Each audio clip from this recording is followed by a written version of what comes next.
The German soldiers who had surrendered in North Africa, France, or Italy expected a grim fate once captured. For years, Nazi propaganda had told them terrifying stories of what awaited those unlucky enough to fall into enemy hands. Forced labor in mines, savage beatings from guards, slow starvation, and endless humiliation. They had been taught that the Americans were a nation of decadent, undisciplined barbarians who would take out their fury on the Reich's defeated warriors. For men raised under the rigid discipline and iron certainty of the Third Reich, the horror stories painted a vivid picture of the end. Many had grown up on such tales, and their imaginations painted dark pictures as they were lined up, disarmed, and marched into captivity. Their eyes scanned the American trucks and guards, noting the discipline, but also the startling casualness with which the Americans treated their captives. Instead of snarling or lashing out, the soldiers offered cigarettes, water, even a quiet joke or two, a gesture so foreign to the brutality of their own war that the prisoners recoiled from it. Still, they remained cautious. This had to be some trick, a temporary facade before the true cruelty revealed itself. They assumed the true punishment would reveal itself once the long journey to America ended. The transports themselves were another profound surprise. Instead of being crammed into filthy cattle cars with barely any air or light, many found themselves aboard proper ships or trains, guarded but not abused. They were given food, white bread, meat, coffee, and allowed to rest. For men raised under wartime scarcity, such treatment was baffling, a waste of precious resources on the enemy. They whispered among themselves, "Why waste food on the enemy? Why show kindness to men who had tried to kill them?" The answers eluded them, and a deep-seated suspicion lingered. Perhaps the Americans wanted to keep them healthy for brutal labor. Perhaps this was a trick before harsher punishments began. Some, their minds so deeply ingrained with the horror stories back home, even believed they were being fattened for medical experiments. As they crossed the Atlantic, staring at the vast gray ocean that separated them from their homes, a heavy silence often filled the decks. These men had trained to conquer Europe, to follow Hitler's commands, to see themselves as the chosen warriors of a 1,000-year Reich. Now they were prisoners, powerless, and profoundly uncertain of what future awaited them. America was not a land they had imagined visiting under such circumstances. For most, the United States existed only in the abstract. They knew it only as a distant industrial powerhouse, a place of towering skyscrapers, frenetic jazz music, and escapist Hollywood films. Yet here they were, not as tourists or conquerors, but as captives. The first glimpses of the American coastline stirred a mix of awe, dread, and curiosity. Towering harbors, sprawling cities, and endless rows of factories confirmed the stories of American industrial might. The prisoners were struck by the sheer scale of everything: the cranes, the ships, the highways, all of it a testament to a strength they had never fully grasped. Even before arriving at their designated camps, they sensed the vastness of the United States and the almost incomprehensible resources at its disposal. To German soldiers who had fought desperately with dwindling supplies, the contrast was more than painful.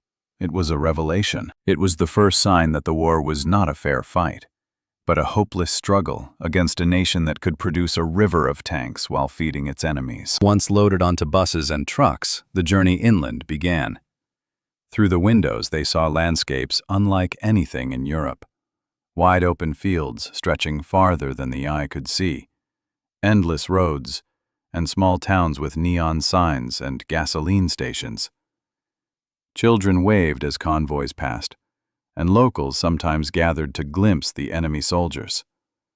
The prisoners, in turn, watched with a quiet fascination at the abundance of goods and comfort in ordinary American life.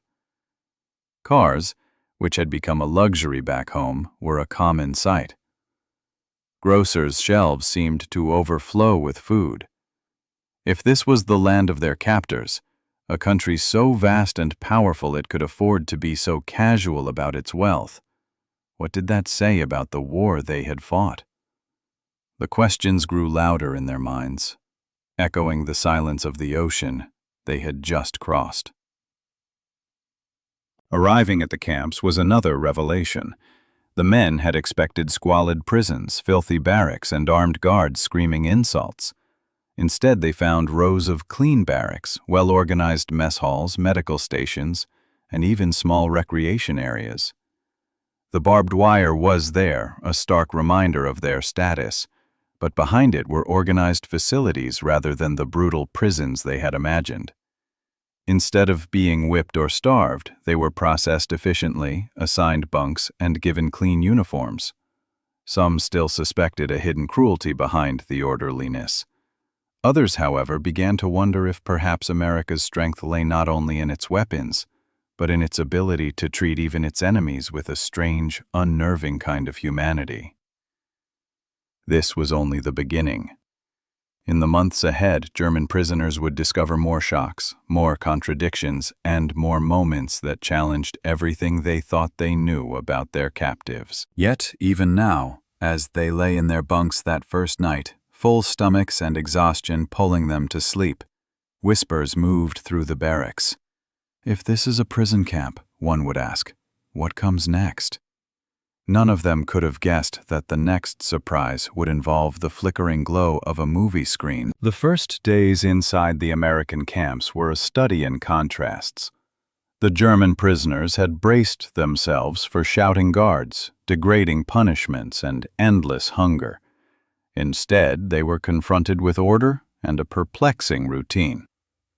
Roll calls were strict, of course, a rigid adherence to military discipline that they understood, but they were not accompanied by beatings or public humiliation. The guards, carrying rifles, often stood at ease, chatting with one another rather than barking orders. The camp fences were topped with barbed wire, a constant reminder of their captivity, yet the air smelled of cooked meals drifting from the mess halls, a scent so real, so unexpected, that it felt like a dream. Inside the barracks there were cots lined neatly, mattresses stuffed with real bedding, and even stoves for warmth in colder seasons. It was hardly luxurious, but it was far from the nightmare they had imagined. Meals shocked them most of all. Prisoners had expected thin soups or stale bread, the kind of rations many German civilians were forced to endure during the war. Yet trays carried into the dining halls contained hearty portions: meatloaf, potatoes, beans, coffee, milk, even fruit on occasion. The abundance seemed impossible. Men who had fought in frozen fields on a diet of black bread and watery broth now sat with plates that looked almost like home-cooked meals. Some initially refused to eat, convinced the food must be drugged or contaminated. But hunger overcame suspicion, and soon disbelief turned into quiet gratitude. Rumors spread like wildfire. "They feed us better than our own army did," one man whispered, and the others nodded, unable to deny the truth of it. Beyond food, the camps contained unexpected touches of normal life. The Red Cross delivered packages with soap, toothpaste, even writing materials. Medical clinics offered treatment for wounds and illnesses, a far cry from the rudimentary, often non-existent care they had received on the battlefield. Guards occasionally handed out cigarettes, a gesture of casual generosity that baffled them. Some camps even had small libraries stocked with books and newspapers. The prisoners were stunned to discover they were allowed to write letters home, though carefully censored.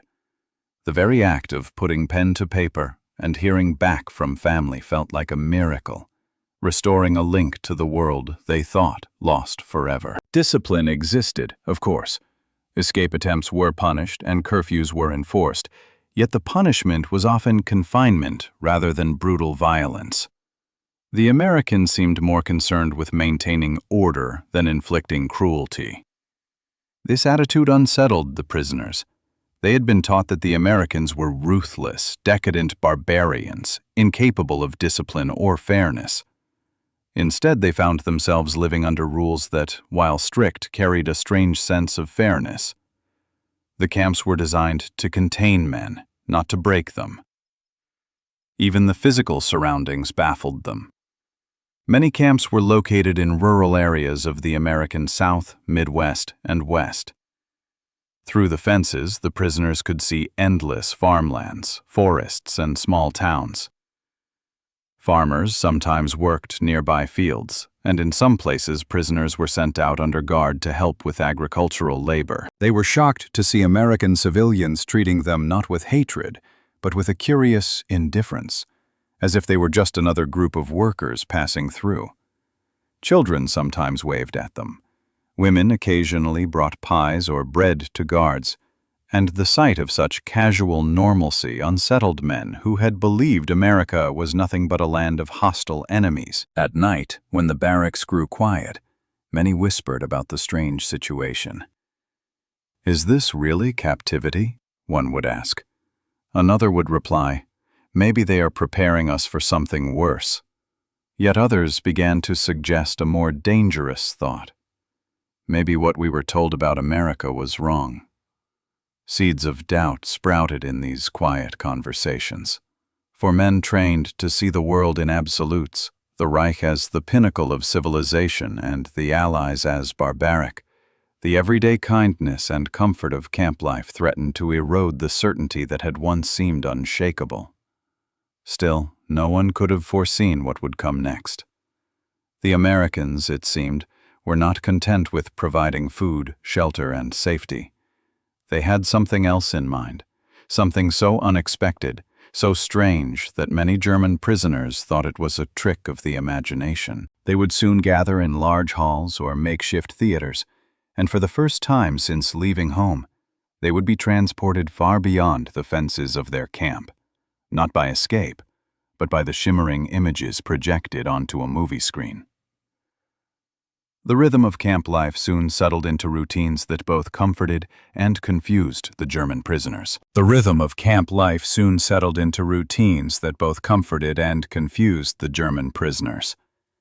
Days began with roll call, followed by meals that continued to astonish men used to thin rations back home.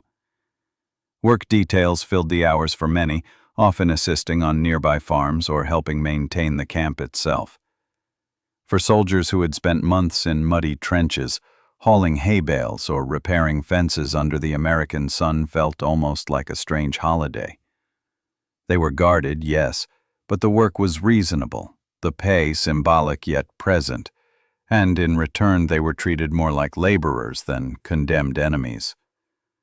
Some even joked quietly among themselves, "If this is prison, what does freedom look like?" Leisure hours proved even more disorienting.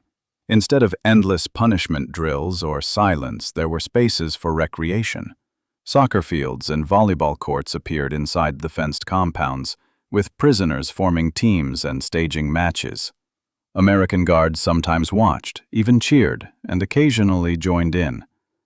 There were chessboards and card games in the barracks, and those who could draw or carve were allowed to pursue their crafts. A few camps organized small orchestras with instruments provided by the Red Cross, their music drifting over the wire in the evenings. The atmosphere was surreal. Men who had fought bitterly in North Africa and Europe now spent their evenings playing Mozart or laughing over card games as if the war existed in some faraway world. Clothing, too, defied expectation. Issued camp uniforms were simple but clean, with sturdy shoes and coats for the colder months. Compared to the ragged, lice-infested gear some had worn in battle, it was a blessing. Hygiene facilities offered soap, showers, and even barber services. German soldiers who had marched through villages reduced to rubble were astonished at the basic dignity afforded to them here. Some whispered nervously, "Why are they treating us so well? What do they want from us?" Suspicion lingered, but the reality remained undeniable. Their American captors seemed more interested in keeping them healthy than in breaking them. Meals continued to provide endless conversation. The availability of white bread, real butter, meat, and milk stunned men who knew their families back home struggled to find potatoes and horsemeat. Rumors circulated that prisoners were fed nearly the same rations as American soldiers themselves. Some even felt guilty writing home about their meals, knowing their mothers, wives, and children lived under rationing and bombing. Yet the abundance also planted new doubts. How could Germany possibly win against a nation capable of feeding its enemy this well? Entertainment came in smaller forms at first. Censored newspapers allowed into the camp revealed snippets of a world outside. Many prisoners were surprised by how openly American papers criticized their own government and military. This freedom of expression contrasted sharply with the rigid propaganda machine of the Reich. Books in camp libraries ranged from classics of German literature to American novels translated into German. Reading Mark Twain or Jack London by lamplight in a barrack seemed almost unreal.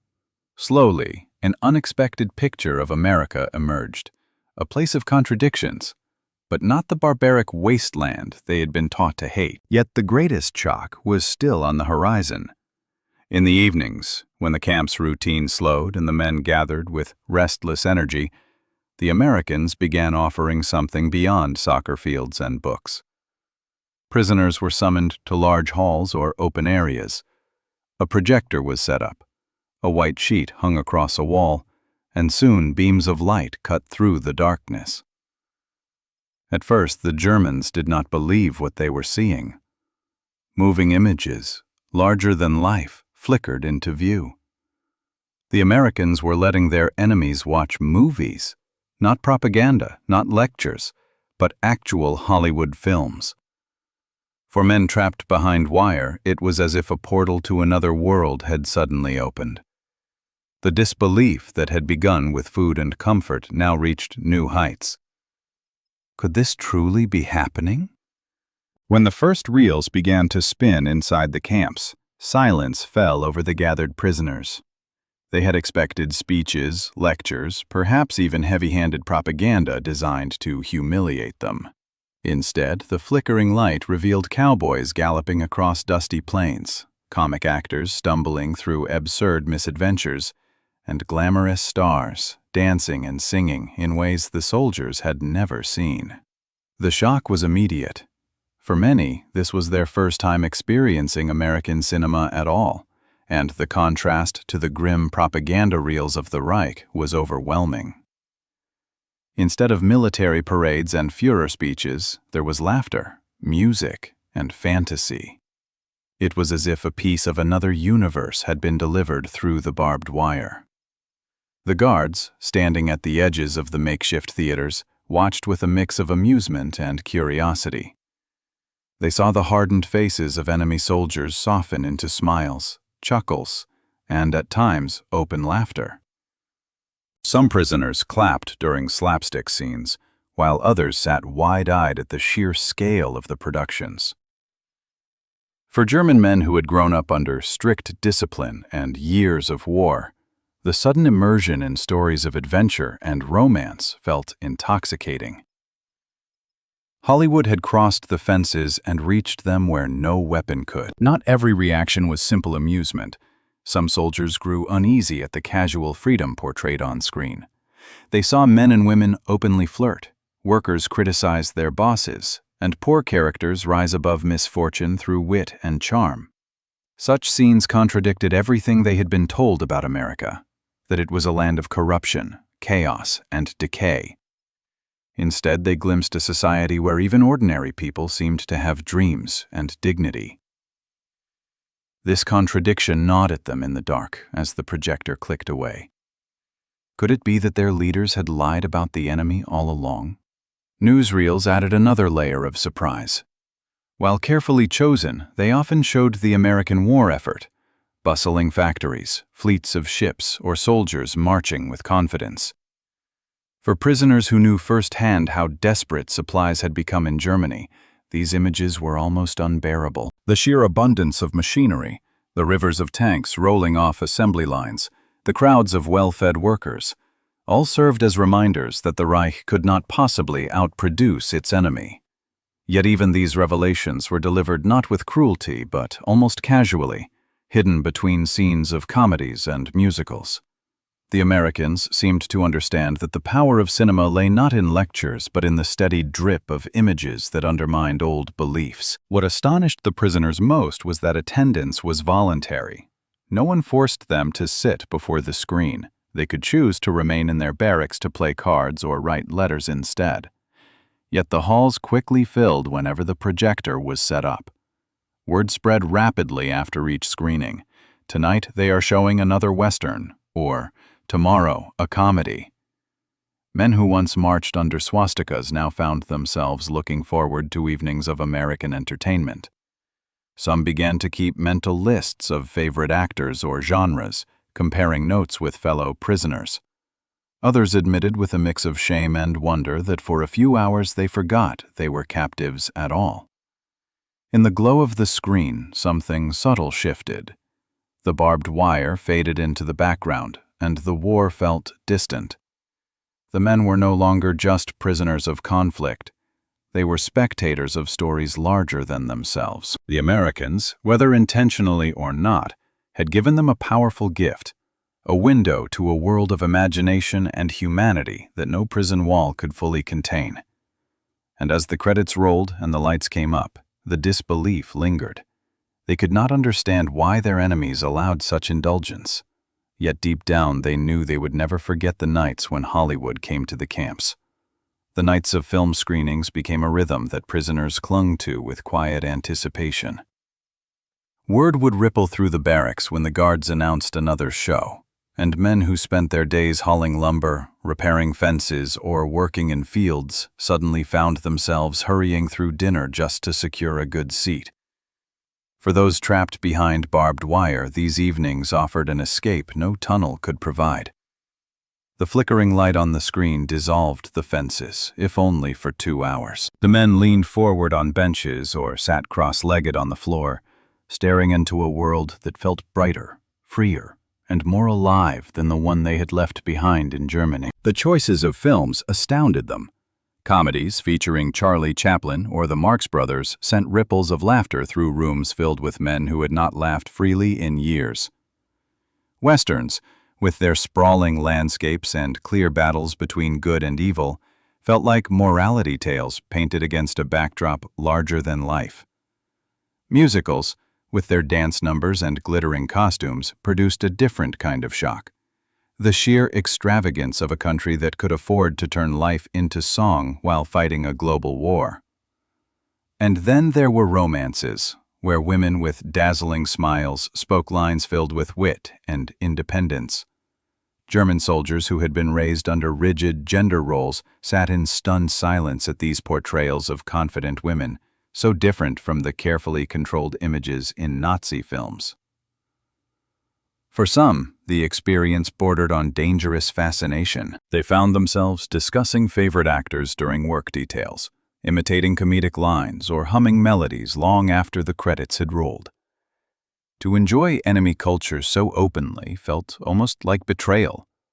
Yet the human pull of entertainment was too strong to resist. Even officers who tried to discourage too much enthusiasm could not deny the magnetic pull of the screen. When the lights dimmed, rank vanished. Hardened veterans sat beside teenage recruits, all equally absorbed by the world unfolding before them. The contrast to the films of the Reich was stark. In Germany, cinema had been a weapon, a tool to glorify Hitler, the party, and the eternal struggle against enemies. Stories were rigid, predictable, heavy with ideology.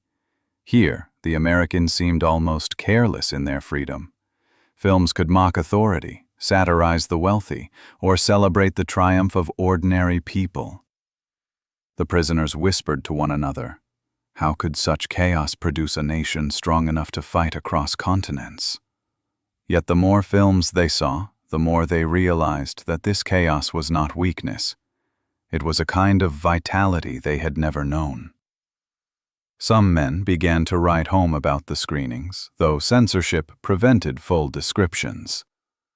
We are shown strange entertainments, one hinted in a letter. that make us forget for a while where we are. Families back in Germany, surviving on ration cards and state-controlled news, could scarcely imagine such a thing. The very idea that captured soldiers might watch American movies sounded absurd. Yet within the camps, the screenings became one of the most talked-about privileges, almost a currency of morale. And so the disbelief deepened. The German prisoners, taught to expect cruelty, found themselves instead immersed in laughter, music, and stories. It was not freedom, but it was a taste of something dangerously close to it. Each night at the movies left them both grateful and unsettled, wondering why their enemies allowed such indulgence and what effect it might be having on their own loyalties and identities. The screen was no longer just entertainment. It was a silent teacher, reshaping how they saw the world and themselves inside the wire. As weeks turned into months, the nightly screenings began to shape something far more profound than amusement. The prisoners found themselves talking endlessly about what they had seen, analyzing not just the plots but the values behind them. A comedy might spark debates about American humor, which seemed rooted in mocking pompous authority and celebrating underdogs. A Western would ignite conversations about freedom, justice, and the vast open landscapes that symbolized possibilities far beyond war. Even romances, dismissed at first as frivolous, revealed something unsettling. The open display of affection, the independence of women, and casual social interactions suggested a society far less rigid than the one they had left behind. Slowly, imperceptibly, the films were chiseling cracks into the hardened beliefs drilled into them by years of Nazi indoctrination. The guards noticed the transformation. The hostility of new arrivals, once sharp and simmering, dulled over time. Prisoners who had shouted about eventual German victory now grew quieter, their certainty shaken. Instead of dreaming about returning to a triumphant Reich, many whispered about whether such a life of abundance and freedom could truly exist beyond the fences. The films planted images of supermarkets overflowing with goods, of ordinary Americans laughing in theaters, of music echoing in dance halls. These images stood in brutal contrast to the ration lines and bombed-out cities the prisoners knew awaited them back home. Even the most disciplined among them could not fully resist. Officers who tried to frame the films as mere propaganda struggled when their men pointed out how different these reels were from the stiff productions of Goebbels's ministry. "If this is propaganda," one soldier muttered after a musical, "then it is the most beautiful propaganda I have ever seen." Another answered, "Perhaps it is not propaganda at all, but simply how they live." These conversations revealed the dangerous potential of entertainment. It bypassed ideology and touched directly on human longing. The Americans may not have intended it as psychological warfare, yet the effect was undeniable. The more the prisoners laughed at American comedies, the harder it became to see the United States as a faceless enemy. The more they admired the resilience of characters overcoming hardship, the more they questioned the German claim that only discipline and obedience led to strength. Films about communities uniting, about individuals defying corrupt leaders, or about ordinary people achieving greatness all challenged the authoritarian worldview they had carried into captivity. For younger soldiers, the movies were intoxicating. Teenagers who had been raised on Hitler youth rallies saw in Hollywood a different kind of heroism, not bound to uniform and flag, but to individuality and courage. They scribbled names of actors in notebooks, learned English phrases from repeated screenings, and even tried to imitate the swagger of American cowboys. What began as mere entertainment turned into cultural fascination. Letters home, though censored, hinted at these shifts. Families reading between the lines sensed that captivity in America was not the grim ordeal they had expected. Some prisoners described how the films reminded them of peacetime, of moments in their youth before war consumed everything. Others confessed privately to comrades that they dreaded leaving the camp one day, fearing they would never again see such abundance, such freedom, such lightheartedness. The disbelief of the first screenings gave way to something more lasting, a quiet transformation of worldview. Barbed wire still enclosed them, but in their minds, horizons were expanding. The glow of Hollywood had seeped into their thoughts, undermining old certainties. They had entered the camps as soldiers of the Reich. Now slowly, they were becoming men who could not look at the world in the same way. The Americans had discovered that cinema could soften even the hardest of enemies, not with force, but with story. As the war ground toward its inevitable conclusion, the prisoners began to imagine what life would be like once the gates finally opened and they were shipped back to Germany. For many, the thought of returning home filled them with as much dread as hope. Letters and Red Cross updates made it clear that their families were enduring bombings, shortages, and devastation. The cities they had grown up in were reduced to rubble, and the once proud Reich was shrinking by the day. The contrast between the reality of home and the strange comforts of captivity in America weighed heavily on their minds, and among the stories they would carry back, none seemed more unbelievable than the nights they spent watching American movies. When the war ended in Europe and repatriations began, groups of men boarded ships once more, this time to cross the Atlantic in the opposite direction. They crowded on decks, staring at the vast ocean, knowing they were leaving behind not just America, but the peculiar life they had lived behind its barbed wire. They talked in hushed tones, almost embarrassed about the things they would miss. The food, the soccer matches, the cigarettes, and above all, the glow of the movie projector. "No one back home will believe it," one man said. "They'll think we've gone mad." Another answered, "How can we tell them we laughed at American comedies while our cities burned?" The dilemma was real.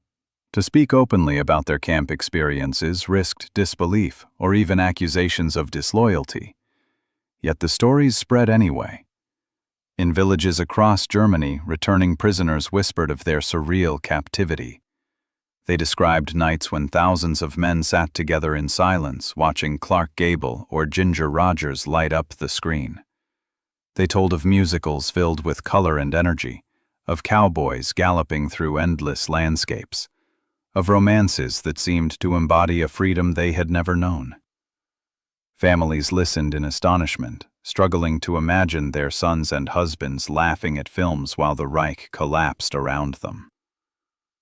For many civilians, the accounts sounded like fantasy, or worse, deliberate lies meant to diminish the suffering endured at home. Still, the memories clung to the men who had lived them. Some former prisoners admitted that those screenings altered how they thought about the world. They could no longer accept the simple dichotomy of good Reich versus evil allies. They had seen another side of America, not just its military might, but its culture, its humor, and its ability to turn life into art. Even as they walked through ruined German streets and tried to rebuild their lives, the glow of the screen followed them. It became a quiet marker of how much their worldview had shifted. The most striking part of their stories was how ordinary the screening seemed to the Americans. Guards set up projectors casually, as though letting prisoners watch Hollywood films was nothing remarkable. To the Germans, however, it had been extraordinary. A surreal inversion of everything they thought captivity would be. Some described it as the moment they realized America was not only a superpower of machines and weapons, but also a superpower of imagination. When asked later in life about their time in American camps, many veterans skipped over the details of labor or discipline. Instead, their voices softened when they spoke of cinema nights. For them, those hours had been more than a distraction. They were a reprieve from the weight of war, a glimpse of a different kind of future, and a memory that lingered long after the barbed wire was gone. In the years that followed, The memory of cinema nights inside American prison camps became one of the strangest legacies of the war for those who had lived it. For many former POWs, the image of sitting shoulder to shoulder with comrades watching American films under the watchful eyes of guards was etched as deeply as the battles they had fought. It was a paradox that they carried with them. They had been enemies of America, yet it was America that had allowed them moments of joy and humanity in the darkest chapter of their lives. When historians later interviewed these men, the subject of movies came up again and again. Some laughed about how they had memorized lines from comedies or fallen in love with Hollywood actresses they had never expected to see on screen. Others spoke more seriously, admitting that the films had been their first glimpse of another world, one that contradicted the bleak picture painted by Nazi propaganda. They remembered how those reels revealed a society that valued laughter, creativity, and individuality, qualities that had been nearly suffocated under the rigid order of the Reich. The impact went beyond individual memories. In post-war Germany, especially during the years of Reconstruction, American culture began to flow more openly into the country. Former POWs often became unintentional ambassadors, telling family and friends about the films they had seen while in captivity. They described the humor, the music, the larger-than-life stories, and the sheer vitality of Hollywood. For younger Germans hungry for something beyond the ashes of defeat, these accounts fueled curiosity about the United States. The Marshall Plan may have rebuilt infrastructure, but it was stories like these, of laughter behind barbed wire, that rebuilt imaginations. Some veterans even admitted that their later openness to democracy and Western ideals could be traced back to those nights in captivity. While no single film changed a worldview, the steady exposure to American cinema softened hardened soldiers in a way bullets never could. The seeds planted in those makeshift theaters sprouted years later, when former enemies found themselves part of a new West Germany, aligned with the very nation they had once fought against. In that sense, the glow of the movie projector had been a quiet, unexpected instrument of reconciliation. Yet disbelief never fully faded. Even decades later, former prisoners would chuckle and shake their heads when recounting the experience. "We were the enemy," they would say, "and they let us watch movies." To them, it remained a symbol of America's overwhelming confidence and abundance, a country so powerful it could afford to entertain its captives. It was also perhaps a reflection of something deeper, the idea that culture and imagination could be weapons just as potent as guns and tanks. The legacy of those screenings lived on, not only in memory but in the cultural bridge they helped build. Men who had once marched for Hitler carried home a secret story of nights when laughter and music filled prison halls. They told their children and grandchildren about how they had seen America not through the sights of a rifle, but through the glow of a movie screen. And in that strange, flickering light, they discovered that even in captivity, humanity could survive, and, even in war, the seeds of peace could be planted.